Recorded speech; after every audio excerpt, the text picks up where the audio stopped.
নমস্কার বন্ধুরা, আমি মৌ তোমাদের সবাইকে আমাদের গল্পকথা পরিবারে অনেক অনেক স্বাগত জানাই। বন্ধুরা, সামনেই আসছে দোল পূর্ণিমা। আমাদের সনাতন হিন্দু ধর্মে এই দোল পূর্ণিমা তিথির অপরিসীম মাহাত্ম্য রয়েছে।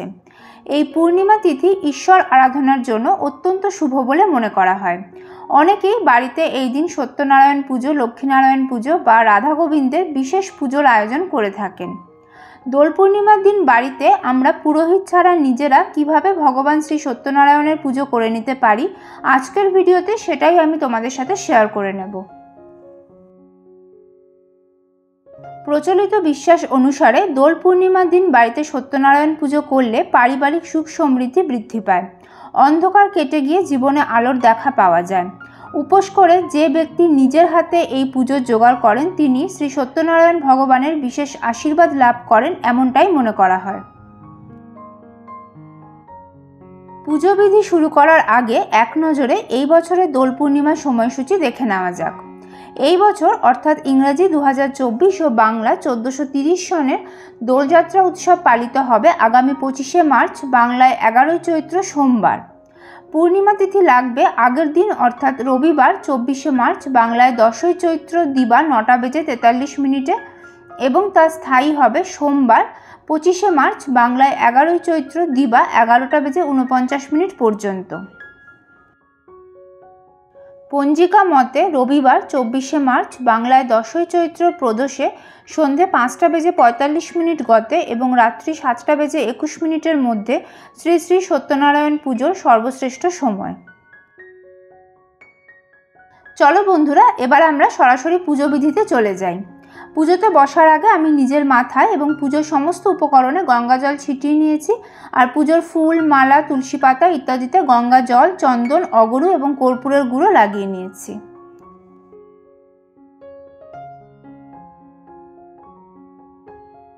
পুজোতে বসে প্রথমে হাতে অল্প গঙ্গা জল নিয়ে আমি আচমন করে নিচ্ছি। নম বিষ্ণু, নম বিষ্ণু, নম বিষ্ণু। পরিষ্কার জলে হাত ধুয়ে নিয়ে হাত জোড় করে আমি বিষ্ণু স্মরণ করে নিচ্ছি। ওং অপবিত্র পবিত্র বা সর্বাবস্থাং গতঃ পিবা যশ্বরেত পুণ্ডরিকাক্ষং সবাহ্য অভ্যন্তর সূচি নমসূচি নমসূচি নমসূচি। দোল পূর্ণিমায় শ্রী সত্যনারায়ণ পুজোর জন্য আমি আলাদাভাবে একটি আসন প্রস্তুত করে নিয়েছি। একটি পরিষ্কার কাঠের জলচৌকির ওপর গঙ্গা জল ছিটিয়ে তার উপর আমি একটি সাদা কাপড় পেতে নিয়েছি। কাপড়ের ওপর আরও কিছুটা গঙ্গা জল ছিটিয়ে ফুলের পাপড়ি, তুলসী পাতা এবং গোটা আতপ চাল দিয়ে আমি ভগবান শ্রী সত্যনারায়ণের পুজোর আসনটি প্রস্তুত করে নিয়েছি। আসনের ওপর আমি সত্যনারায়ণ ঠাকুরের একটি চিত্রপটও রেখেছি। এই প্রসঙ্গে বলে রাখি বন্ধুরা যে অনেক পরিবারে সত্যনারায়ণ ঠাকুরের পুজোর আসনে একটি ছোট লোহার ছুরি বা কাঠের ছুরি কিংবা কাস্তে অথবা কাটারি রাখার চল রয়েছে। আমি একটা তিল তেলের প্রদীপ ধরিয়ে নিয়েছি। প্রদীপে সামান্য জাফরান আর কর্পূরের গুঁড়ো দেওয়া আছে, তোমরা চাইলে ঘিয়ের প্রদীপও ধরিয়ে নিতে পারো। একই সাথে আমি ধূপকাঠিও ধরিয়ে নিয়েছি।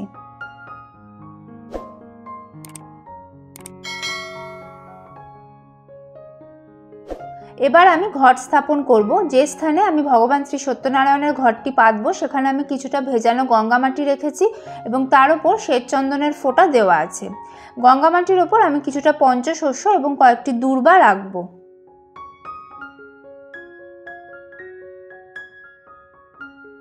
একটি জলপূর্ণ ঘটে আমি সিঁদুর দিয়ে মঙ্গল চিহ্ন এঁকে রেখেছি এবং 5টা সিঁদুরের ফোঁটা দিয়ে রেখেছি। ঘটের জলে আমি প্রথমেই কিছুটা গোটা আতপ চাল দিয়ে দিলাম, এরপর দিয়ে দেব একটা গোটা সুপারি, এরপর একটা হলুদের গাঁঠ দিয়ে দিচ্ছি, এরপর দেব একটা 1 টাকার কয়েন, আর সবশেষে আমি ঘটের জলে কয়েকটি দূর্বা দিয়ে দিচ্ছি। 5টি পাতাযুক্ত একটি আমপল্লব আমি ঘটে বসিয়ে নিয়েছি। আমপল্লবের প্রত্যেকটি পাতায় সিঁদুরের ফোঁটা দেওয়া আছে। আমপল্লবের ওপর আমি রেখেছি একটা পান পাতা, পান পাতাতেও 3টে সিঁদুরের ফোঁটা দেওয়া আছে। আজকে আমি কলা দিয়ে ঘট স্থাপন করব, তাই পান পাতার ওপর আমি একটা কলা বসিয়ে নিলাম। কলাতেও সিঁদুরের ফোঁটা দেওয়া আছে। কলার পরিবর্তে শশীষ, ডাব, সুপারি বা হরিতকি দিয়েও ঘট স্থাপন করা যায়। মনে মনে ভগবান শ্রী সত্যনারায়ণের নাম স্মরণ করে আমি ঘটটি পেতে নিচ্ছি। ঘট পাতার সময় উলুধ্বনি এবং শঙ্খধ্বনি সহযোগে ঘট পাততে পারলে সবথেকে ভালো হয়। ঘটের উপর প্রথমে আমি একটা ঘটাচ্ছাদন দিয়ে দিলাম। সত্যনারায়ণ পুজোয় হলুদ বা সাদা রঙের ঘটাচ্ছাদন ব্যবহার করা হয়। এর ওপর আমি দিয়ে দিচ্ছি একটা পৈতে, এরপর একটা চাঁদমালা দিয়ে দিচ্ছি।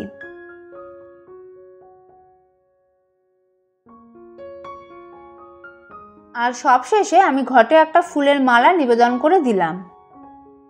চোখ বন্ধ করে এবং হাত জোড় করে মনে মনে ভগবান শ্রী সত্যনারায়ণকে স্মরণ করে আমি তাকে আবাহন করে নিচ্ছি, যাতে তিনি কৃপা করে আমার গৃহে এসে এই যৎসামান্য পূজা গ্রহণ করেন। এবার আমি মোকাম সাজিয়ে নেব। মোকাম সাজানোর জন্য আমি সত্যনারায়ণ ঠাকুরের পুজোর আসনে 5টা পান পাতা রেখেছি। এই প্রসঙ্গে বলে রাখি বন্ধুরা যে মোকাম সাজানোর রীতির ক্ষেত্রে পরিবার বিশেষ এবং স্থান বিশেষে পার্থক্য দেখা যায়। এই মোকাম সাধারণত পঞ্চদেবতার উদ্দেশ্যেই নিবেদন করা হয়। এই পঞ্চদেবতা হলেন ভগবান শ্রী গণেশ, সূর্যদেব, নারায়ণ ঠাকুর, শিব ঠাকুর এবং দেবী জয় দুর্গা। বন্ধুরা, আমি একটা পান পাতায় মোকাম সাজিয়ে দেখিয়ে দিচ্ছি। এইভাবেই আমি 5টা পান পাতাতে মোকাম সাজিয়ে নেব। প্রথমেই আমি পান পাতার উপর একটা কলা রাখলাম, এরপর রাখছি একটা পৈতে, একটা হলুদের গাঁঠ রাখলাম, একটা গোটা সুপারি রাখছি,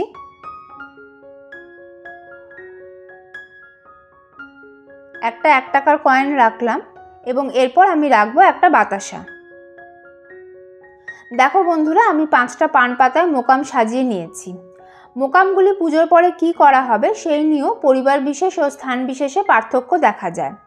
প্রথমেই বলে রাখি বন্ধুরা যে সাধারণত পূর্ণিমা তিথি ছাড়ার পরে এই মোকামগুলি সরানো হয়।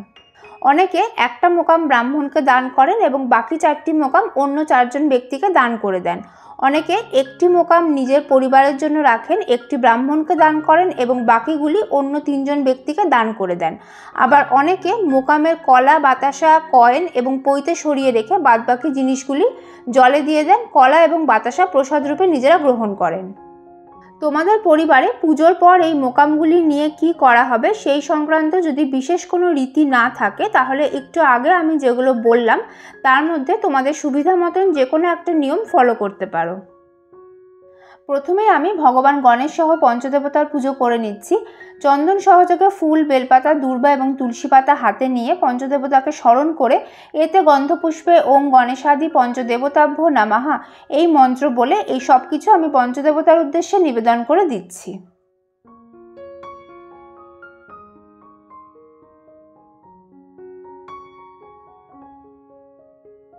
এবার আমি ভগবান শ্রী সত্যনারায়ণের উদ্দেশ্যে পাদ্য নিবেদন করে দেব। পাদ্য অর্থাৎ পা ধোয়ার জল। একটি কুশিতে অগরু মিশ্রিত কিছুটা পরিষ্কার জল, ফুলের পাপড়ি এবং তুলসী পাতা দিয়ে আমি পাদ্য প্রস্তুত করে নিয়েছি। এতৎ পাদ্যং নম শ্রী সত্যনারায়ণায় নমঃ এই মন্ত্র বলে আমি পাদ্য নিবেদন করে দিচ্ছি। এরপর আমি সত্যনারায়ণ ঠাকুরের স্নানবিধি সম্পন্ন করে নেব। একটি পরিষ্কার শুকনো কাপড়ে আমি কিছুটা পানের যোগ্য বিশুদ্ধ জল নিয়ে নিচ্ছি।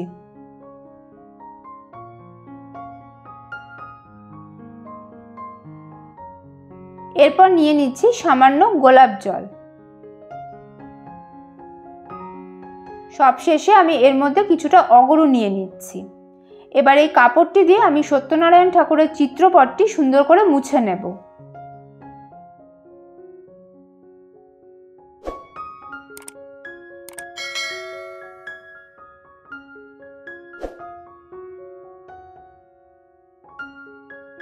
ভগবান শ্রী সত্যনারায়ণকে আমি শ্বেত চন্দনের তিলক পরিয়ে দিচ্ছি। সত্যনারায়ণ ঠাকুরের পাশে থাকা দেবর্ষী নারদকেও আমি শ্বেত চন্দনের তিলক পরিয়ে দিলাম। সত্যনারায়ণ ঠাকুরকে আমি হলুদের তিলক পরিয়ে দিচ্ছি। এবার আমি ভগবান শ্রী সত্যনারায়ণের উদ্দেশ্যে অর্ঘ্য নিবেদন করব। একটি কুশিতে কিছুটা পরিষ্কার জল, শ্বেত চন্দন, ফুল, দূর্বা, তুলসী পাতা, গোটা আতপ চাল, কালো তিল এবং জব নিয়ে আমি অর্ঘ্য প্রস্তুত করে নিয়েছি। ইদং অর্ঘ্যং নম শ্রী সত্যনারায়ণায় নমঃ।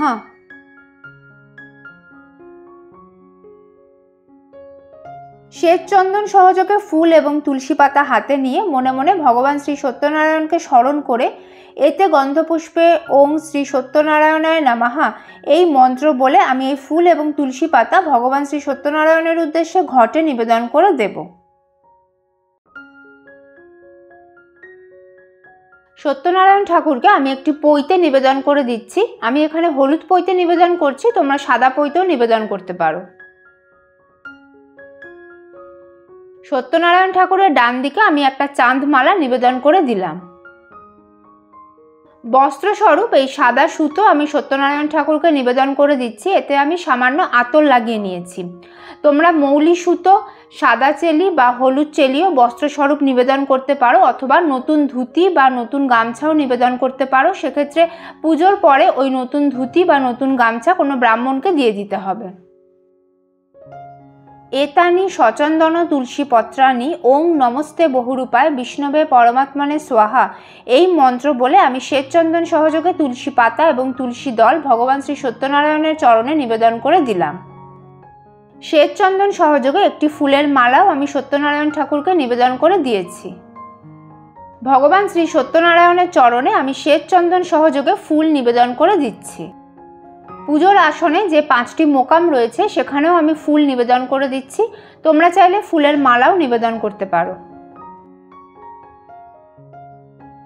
শ্বেতচন্দন সহযোগে ফুল এবং তুলসী পাতা নিয়ে এবার আমি ভগবান শ্রী সত্যনারায়ণের উদ্দেশ্যে 3 বার পুষ্পাঞ্জলি নিবেদন করব। শ্রী সত্যনারায়ণ ঠাকুরের পুষ্পাঞ্জলি মন্ত্রটি হল: এসো সুগন্ধ পুষ্পাঞ্জলি নম সাহুধাওই স্ববাহনাওই সপরিবারাওই সাঙ্গপাঙ্গাওই নম শ্রী সত্যদেব নারায়ণ নামাহা। এই একই মন্ত্রে আমি 3 বার পুষ্পাঞ্জলি নিবেদন করে দিচ্ছি। হাত জোড় করে আমি সত্যনারায়ণ ঠাকুরের প্রণাম মন্ত্র পাঠ করে নিচ্ছি। ওং নম ব্রহ্মণ্য দেবায় গো ব্রাহ্মণ হিতায় চ জগদ্ধিতায় শ্রীকৃষ্ণায় গোবিন্দায় নমো নমঃ। ওং পাপোহং পাপ কর্মাহং পাপাত্তা পাপ সম্ভব ত্রাহিমাং পুণ্ডরিকাক্ষ সর্বপাপ হর হরি। বন্ধুরা, এই প্রসঙ্গে বলে রাখি যে সত্যনারায়ণ ঠাকুরের একাধিক পুষ্পাঞ্জলি মন্ত্র আছে, তাই তোমাদের কাছে যদি অন্য কোনো পুষ্পাঞ্জলি মন্ত্র থাকে তোমরা সেটাই পাঠ করতে পারো। সত্যনারায়ণ ঠাকুরের পুজো হয়ে যাওয়ার পর আমি লাল চন্দন সহযোগে একটি ফুল নিয়ে এতে গন্ধপুষ্পে ওং শ্রীং লক্ষ্মীদেব্যই নমঃ এই মন্ত্র বলে ফুলটি মা লক্ষ্মীর উদ্দেশ্যে নিবেদন করে দিচ্ছি। বন্ধুরা, আমরা যেহেতু দোল পূর্ণিমায় সত্যনারায়ণ পুজো করছি, তাই অবশ্যই আমরা ভগবানকে এই দিন আবির নিবেদন করব। তো আমি এখানে 5টি রঙের আবির নিয়ে নিয়েছি। তোমরা এর থেকে বেশিও নিতে পারো বা এর থেকে কমও নিতে পারো। এবার আমি তোমাদের সঙ্গে শেয়ার করে নিচ্ছি যে কোন রঙের আবির নিবেদন করলে কোন বিশেষ মনস্কামনা পূরণ হয়। অর্থনৈতিক উন্নতি এবং মান সম্মান ও প্রতিপত্তি বৃদ্ধির জন্য গোলাপি রঙের আবির নিবেদন করা হয়। কর্মক্ষেত্রে উন্নতি এবং ব্যবসায়িক সমৃদ্ধির জন্য নীল আবির নিবেদন করা হয়। বিদ্যায় উন্নতির জন্য হলুদ আবির নিবেদন করা হয়। স্বাস্থ্যোন্নতির জন্য লাল আবির এবং পারিবারিক সুখ সমৃদ্ধি বৃদ্ধির জন্য সবুজ আবির নিবেদন করা হয়। ফুল এবং তুলসী পাতা সহযোগে আমি ভগবান শ্রী সত্যনারায়ণের উদ্দেশ্যে আবির নিবেদন করে দিচ্ছি। এবার ভোগ নিবেদন করব। ভেজানো আতপ চাল, কলা এবং বাতাসা দিয়ে বানানো এই 5টি নৈবেদ্য ফুল সহযোগে আমি প্রথমেই পঞ্চদেবতার উদ্দেশ্যে নিবেদন করে দেব।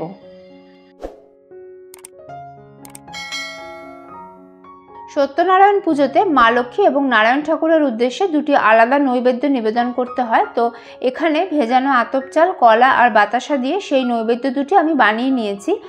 তুলসী পাতা সহযোগে নৈবেদ্যটি নারায়ণ ঠাকুরকে এবং ফুল সহযোগে নৈবেদ্যটি আমি মা লক্ষ্মীকে নিবেদন করে দেব।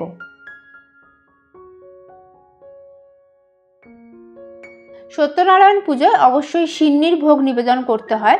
এই প্রসঙ্গে বলে রাখি বন্ধুরা যে অনেকেই সিন্নির উপকরণগুলি একসাথে একটা পাত্রে নিয়ে পুজোর সময় ভগবানকে নিবেদন করেন এবং পুজোর পরে সিন্নি মেখে তা প্রসাদ স্বরূপ গ্রহণ করেন।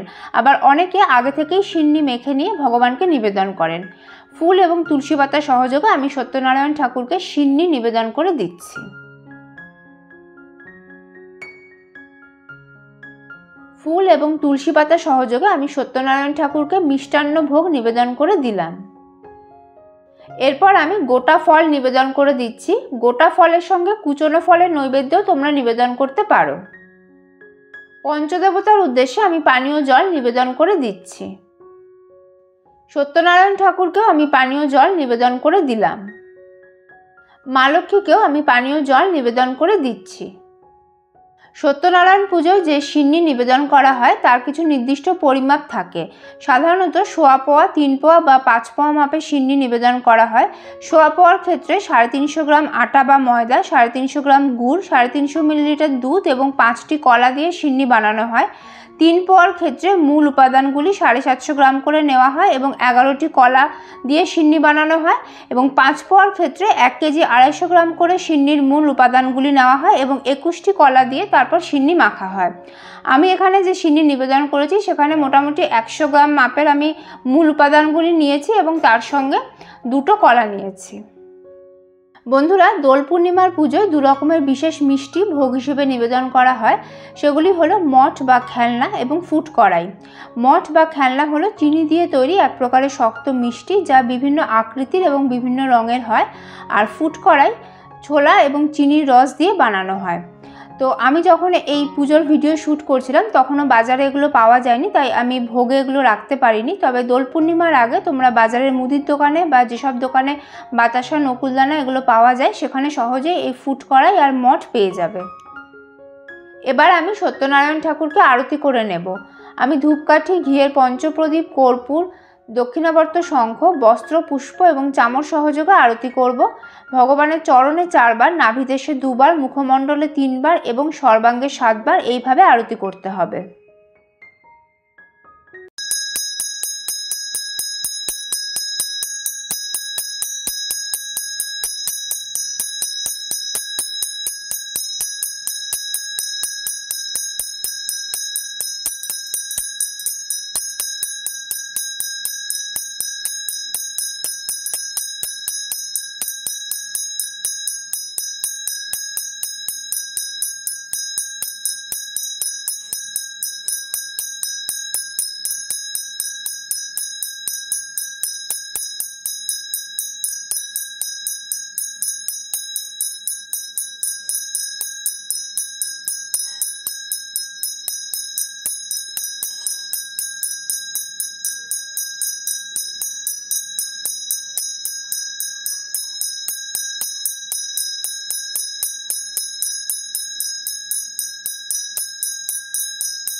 এরপর হাতে ফুল এবং তুলসী পাতা নিয়ে সত্যনারায়ণ ঠাকুরের পাঁচালি পরে নিতে হবে।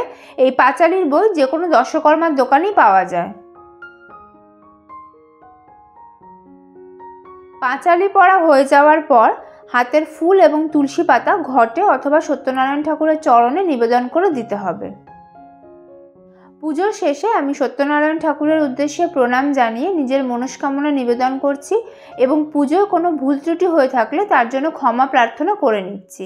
জয় শ্রী সত্যনারায়ণ ঠাকুরের জয়, জয় শ্রী সত্যনারায়ণ ঠাকুরের জয়, জয় শ্রী সত্যনারায়ণ ঠাকুরের জয়। বন্ধুরা, এবার আমি তোমাদের সঙ্গে সংক্ষেপে ঘট বিসর্জন বিধি শেয়ার করে নিচ্ছি।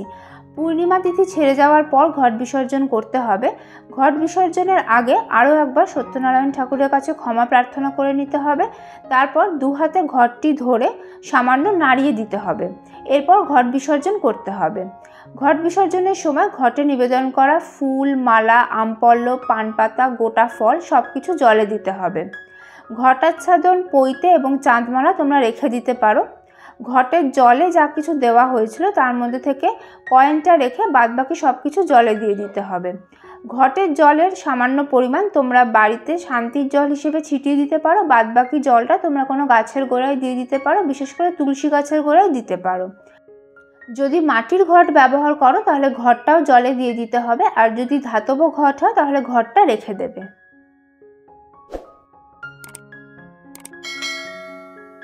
তাহলে বন্ধুরা, এই ছিল দোল পূর্ণিমা উপলক্ষে বাড়িতে সহজ সরল ঘরোয়াভাবে সত্যনারায়ণ পূজা বিধি এবং ঘট বিসর্জন পদ্ধতি। এছাড়াও সত্যনারায়ণ পুজোর মোকাম নিয়েও সবিস্তারে এই ভিডিওতে আলোচনা করা হয়েছে। আশা করি আজকের ভিডিওটা কিছুটা হলেও তোমাদের কাজে লাগবে। কেমন লাগলো তোমাদের আজকের পুজোর ভিডিও আমাকে কমেন্ট করে অবশ্যই জানিও। ভালো লাগলে লাইক ও শেয়ার করে দিও। আর যদি প্রথমবার এই চ্যানেলে ভিডিও দেখে থাকো তাহলে প্লিজ চ্যানেলটি সাবস্ক্রাইব করে নিও। আসন্ন দোল পূর্ণিমা উপলক্ষে সকলকে অগ্রিম শুভেচ্ছা জানিয়ে আজকের ভিডিও এখানেই শেষ করছি। নতুন ভিডিও নিয়ে ফিরে আসবো খুব তাড়াতাড়ি। তোমরা যারা শেষ অবধি আমার ভিডিওটা দেখলে তাদেরকে অসংখ্য অসংখ্য ধন্যবাদ। ঈশ্বরের আশীর্বাদে তোমরা সবাই ভালো থেকো, সুস্থ থেকো। জয় শ্রী সত্যনারায়ণের জয়।